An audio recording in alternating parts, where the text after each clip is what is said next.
Seja bem-vindo ao podcast AFIA Endocrino Papers. Aqui lhe mostramos como se manter atualizado em endocrinologia, mesmo que você tenha pouco tempo para estudar. Eu sou Ícaro Sampaio. Eu sou Luciano Albuquerque. Sou Eric Trovão. E o tema hoje é abordagem da obesidade em adolescentes.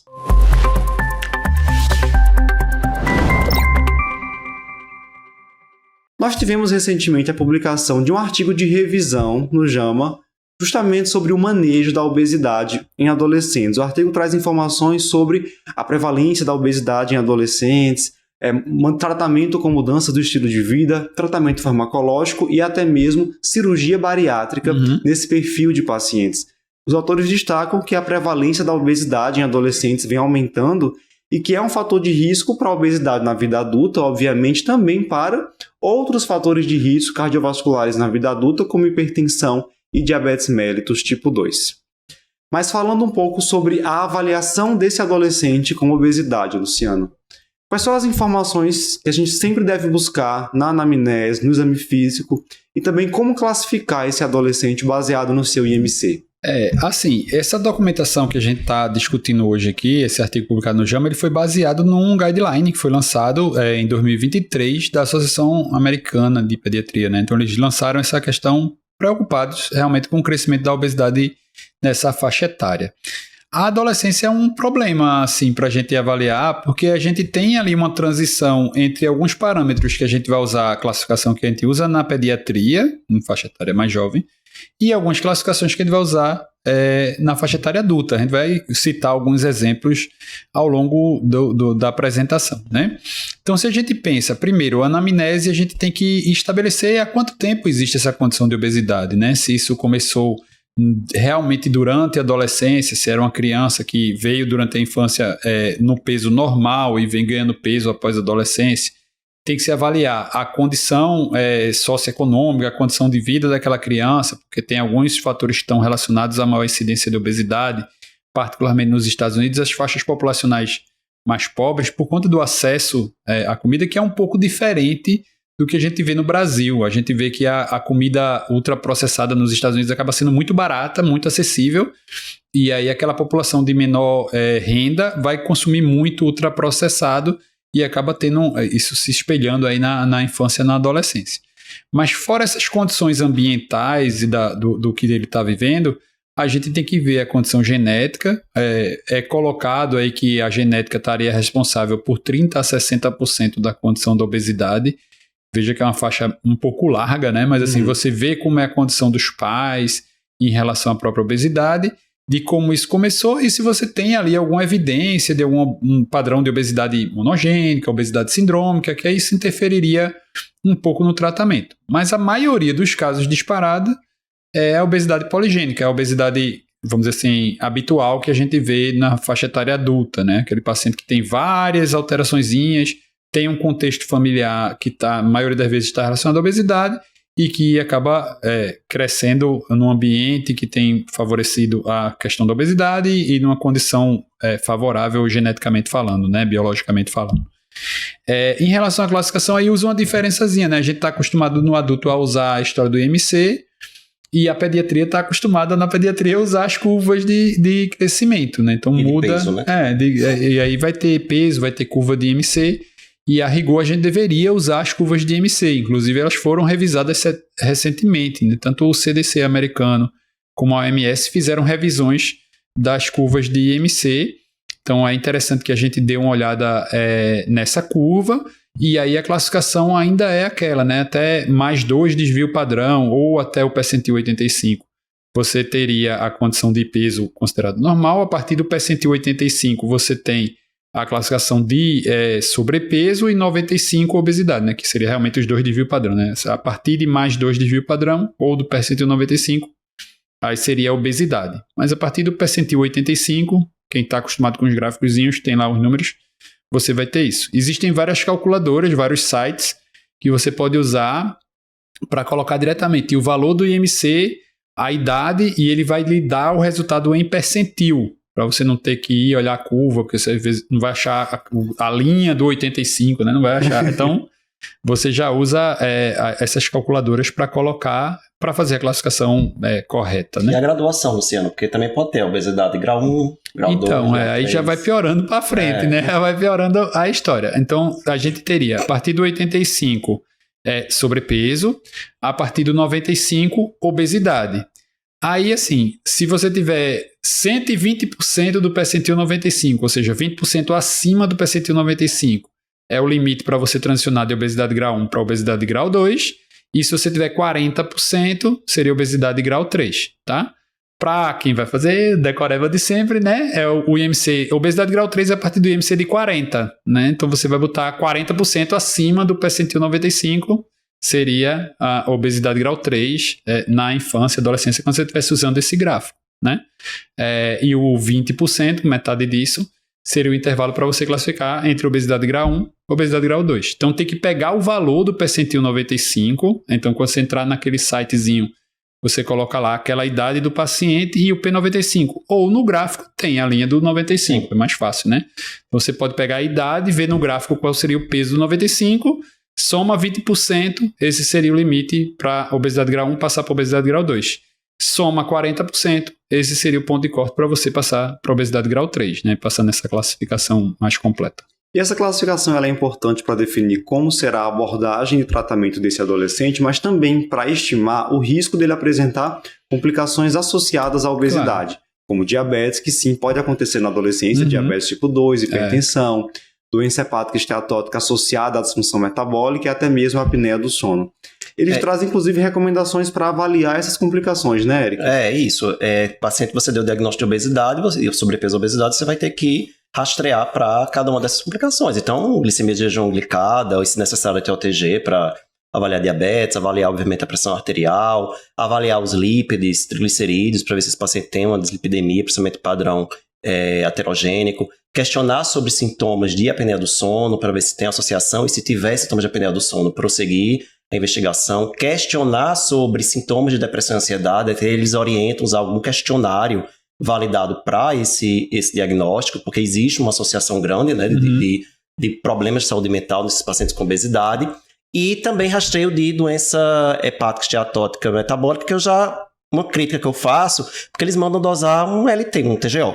Né? E assim, eu acho que até pegando aí o gancho do que a gente já fala muito de rastreio hoje de doença hepática esteatótica associada à doença metabólica, o melhor mesmo é fazer o FIB-4, o score de risco. Então, precisar da TGO, da TGP, né? A LT, a ST, das plaquetas, coloca lá na fórmula junto com a idade, e aí você teria esse rastreio. A questão é que, tipo assim, no adolescente, não vou dizer impossível, né? Mas é praticamente muito, muito, muito improvável. Ele tem a cirrose e fibrose já. Ele vai ter algum estágio intermediário no FIB-4, por conta da idade, e é um fator que entra no cálculo do FIB-4, né?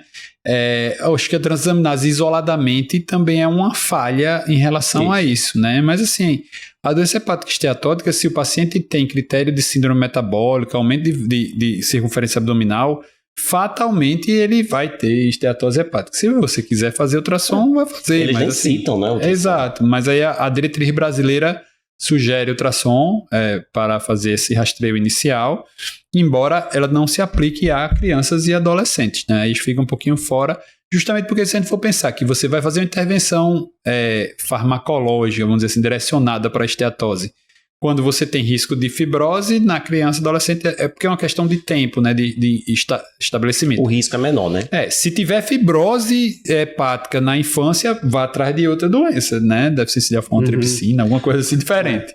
Mas eu entendi o que o Eric falou, é porque gera um estranhamento. Claro, as diretrizes atuais falam em rastreio com FIB-4, a gente vê agora um rastreamento com ultrassom. Transaminases. Mas assim, parece estar indo na contramão. Isoladamente. E a transaminase isolada também não quer dizer, eu fiz ali um LT e veio normal, eu acho que tinha um negativo para doença hepática. E se veio alto também. Também não quer dizer que criança, né, qualquer virose, qualquer situação ali, você pode ter aumento de transaminase. Maravilha. Próximo ponto, também discutido pelo artigo, é sobre a abordagem desses adolescentes no que se refere ao tratamento com mudança do estilo de vida. Intervenção nutricional, exercício físico, abordagem do sono desses pacientes. Isso. Eles ressaltam que os estudos são heterogêneos, então a gente tem que ter um pouco de cautela nessa análise. Mas o que a gente tem de informações mais importantes sobre mudança do estilo de vida e obesidade na adolescência? Assim, isso é um problema para a gente, porque a gente vai falar já sobre o arsenal farmacológico, e ele é um pouco limitado, e muito se fala nesse sentido, né, de você dizer, o adolescente, a criança, adolescente, vamos tentar modificação de estilo de vida, O impacto em relação ao IMC é numericamente frustrante, né, se você vai ter ali uma redução estimada em 3%, né, mas assim, o peso baixa pouco, o IMC baixa pouco, mas esses 3%, 3 a 5% que você consegue reduzir tem um impacto, sim, bem significativo em relação a essas condições comórbidas, né? Então, você melhora muito a história de resistência insulínica, você melhora, porque é como a gente está falando, é um quadro muito, vamos dizer assim, como se fosse um quadro inicial, você está pegando a obesidade muito no comecinho dela, e isso acaba tendo muito benefício em relação a esses desfechos. Então, a modificação do estilo de vida, ela tem esse impacto de 3 a 5%. A grande problemática é a adesão, né? Continuar fazendo. É recomendado pelo menos 16 encontros terapêuticos, seja lá como for, com algum momento onde se fala sobre a condição de obesidade. Você precisa de 16 encontros nesse período de tratamento de 6 a 9 meses para poder realmente dizer que está tendo uma adesão significativa, né? Não é só um momento onde ele vai para o exercício, é que ele tem uma consulta, entre aspas, com um profissional de educação física, com a nutricionista, com o médico, com um agente de saúde, com alguma coisa que foi voltada à obesidade. Então, você precisa de realmente ter adesão para chegar nesse número de 3 a 5%, né? Alguns fatores de destaque, no texto ele fala muito sobre tela, né? A questão de uso de eletrônico. O uso de eletrônico, ele aumenta, é um fator de risco para a obesidade, né? A gente sabe que não é uma intervenção que vai ter um impacto em relação à redução de peso, mas é um impacto em relação à não progressão, né? Não, prevenção. Exato, é um fator preventivo, né?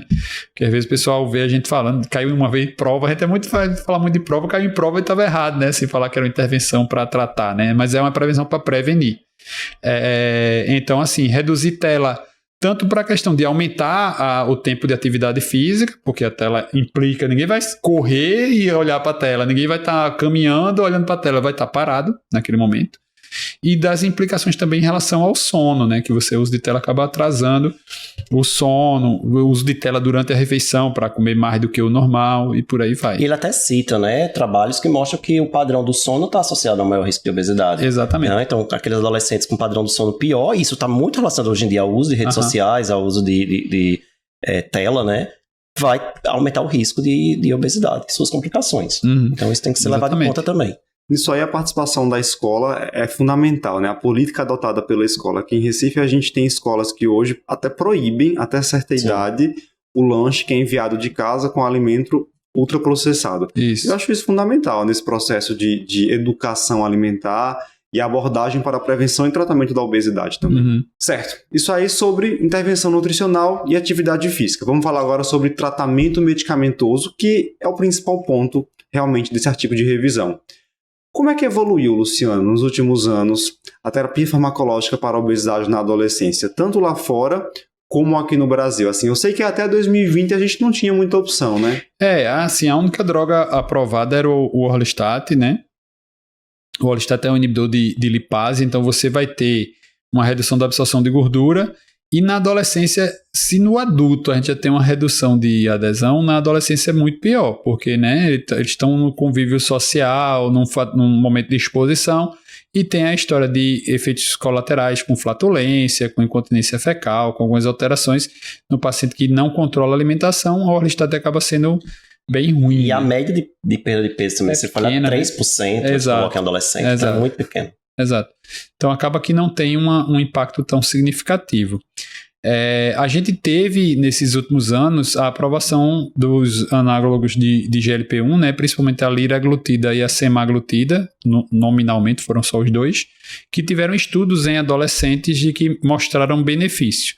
Fora do Brasil, eles têm também a associação fentermina-topiramato, que teve um estudo randomizado, com resultados inclusive bem interessantes, mas que não tem disponível essa medicação no Brasil, né? Por mecanismo de ação, a fentermina seria relativamente parecida com o que a gente tem no Brasil com a sibutramina, mas a sibutramina não é aprovado para uso na adolescência. Inclusive, a gente tem o termo de consentimento, no termo está escrito que é a partir de 18 anos, né? Então, assim, é até um negócio, um contrassenso. Você entregar um termo, assinar um termo dizendo que a pessoa tem mais de 18 anos, a pessoa não tem mais de 18 anos. Então, assim, não dá, assim, não teria como. Até sugiro algum tipo de revisão sobre isso, porque o resultado é interessante e a gente está vivendo um aumento muito grande no número de pacientes. Falando dos dois estudos, a liraglutida é um estudo, assim, estranho, porque a redução de peso é muito pequena, é 4,9, né? 4,8 por aí. É uma redução pequena, menos 5%. Quando você subtrai do placebo, ainda dá um pouquinho menos, o placebo perdeu quase 1%, então dá um pouquinho menos ali no resultado final. E que é um resultado ali, de certa forma, frustrante. A liraglutida é um análise de GLP-1 que tem um custo ainda elevado no Brasil, né? Está prestes a ter a abertura de similares e genéricos, mas ainda tem um custo relativamente elevado, a gente não sabe quanto isso vai chegar, né, para o impacto em relação à economia familiar. A semaglutida, ela acabou tendo um resultado maravilhoso. Acho que 17%. Chegou praticamente a números da população adulta, com um resultado bem interessante. A gente ainda não tem, está prestes, começou a ser comercializado esse mês, né, o Wegovy. Então a gente tem essa questão da progressão de dose, e as doses mais elevadas acabam também tendo um custo ali como um certo limitante para uma recomendação geral. A fentermina topiramato chegou ali a 11% nas doses maiores, que foram um pouquinho menores que se usa no adulto, né? Até 92 mg de topiramato, 15 mg de fentermina.